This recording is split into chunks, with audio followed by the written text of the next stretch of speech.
काम नहीं करना होता है। उन्हें जनता के बीच में योजनाओं की जानकारी रखनी पड़ती है, योजनाओं के विषय में बताना होता है। लेकिन जिस प्रकार से कलेक्टर संजय मिश्र का ये जो पूरा वीडियो आया है, वायरल वीडियो हो गया है, इसमें आलोचना हो रही चौतरफा कि ये किस प्रकार के आईएएस है जो प्रचार प्रसार कर रहे हैं पार्टी की, और एक भविष्यवाणी तय कर रहे हैं कि 25 साल तक इस सरकार के साथ आपको रहना है, किसी के बहकावे में नहीं आना। ये शब्द जो है ये किसी पॉलिटिकल प्रचारक के समझ में आते हैं, कि प्रवक्ता के समझ में आते हैं, किसी आईएएस के समझ में नहीं आ रहे हैं।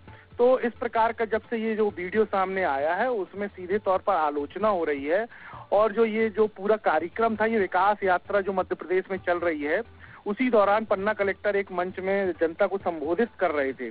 तो कहीं ना कहीं जब से ये वीडियो आया है लगातार आलोचनाओं का दौर जारी है, और ये कोई पहला मामला नहीं है। प्रशंसा में आपको बता दूं, पन्ना कलेक्टर अमूमन इसी प्रकार की बातें करते हैं। उनका रुख पार्टी की ओर, भारतीय जनता पार्टी की ओर काफी झुकाव है, लेकिन ये समझ नहीं आ रहा है कि एक आईएएस के पद पर बैठकर आप इस प्रकार की बातों को कैसे खुले मन से कर सकते हैं, ये समझने की बात है कभी का।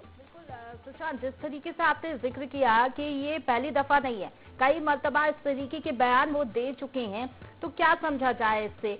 और दूसरी बात ये भी है कि जब वीडियो इस तरीके के वायरल हो जाते हैं तो उनकी तरफ से क्या तर्क दिया गया? क्या कोई बयान वीडियो वायरल होने के बाद उनका सामने आया?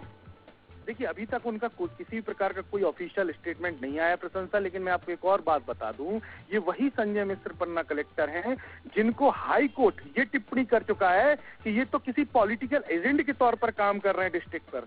ये टिप्पणी हाई कोर्ट के मजिस्ट्रेट कर चुके हैं, लेकिन उसके बावजूद भी मध्य प्रदेश सरकार ने उनके विरोध में किसी प्रकार का एक्शन नहीं लिया। यहाँ तक कि हाई कोर्ट की यह तक टिप्पणी आ चुकी है, एक विषय पर एक पिटीशन लगी थी पन्ना कलेक्टर के विरुद्ध में, तो कोर्ट ने जब वो सारे साक्ष्य देखे तो उन्होंने कहा कि ये कोई प्रोफाइल ही नहीं है, पन्ना कलेक्टर की किसी प्रकार की प्रोफाइल नहीं है, और ये एक पॉलिटिकल एजेंट के तौर पर काम कर रहे हैं। तो जब इस प्रकार की बातें भी सब सामने आ चुकी, उसके बावजूद भी किसी प्रकार की कोई कार्रवाई नहीं है, तो मनोबल बढ़ता है एक आईएएस का। इसीलिए वो इस प्रकार की बातें अब खुले मन से कर रहे हैं, और एक फुल्ली सपोर्ट है उनका एडमिनिस्ट्रेशन के साथ। लेकिन एक आईएएस के तौर पर जो जिस प्रकार से एक आईएएस लॉबी की डिग्निटी होती है, वो एडमिनिस्ट्रेशन को बढ़ाने के तौर पर योजनाओं का क्रियान्वयन करवाता है अच्छे ढंग से, जमीनी स्तर पर शासन की योजनाओं को इम्प्लीमेंट कराकर लोगों को उससे जोड़ता है। लेकिन जिस प्रकार से वो भविष्यवाणियां कर रहे हैं, तो ये एक राजनेता करते हैं, इस प्रकार की वक्तव्य राजनेता रखते हैं, ना कि एक आईएएस रखते हैं। और जैसा कि मैं आपको पहले ही बता चुका हूं, क्योंकि हम लोग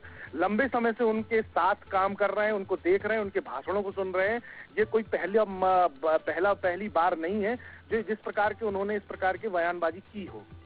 बिल्कुल। फिलहाल शुक्रिया आपका हमारे साथ जुड़ने के लिए और तमाम जानकारी हम तक पहुंचाने के लिए।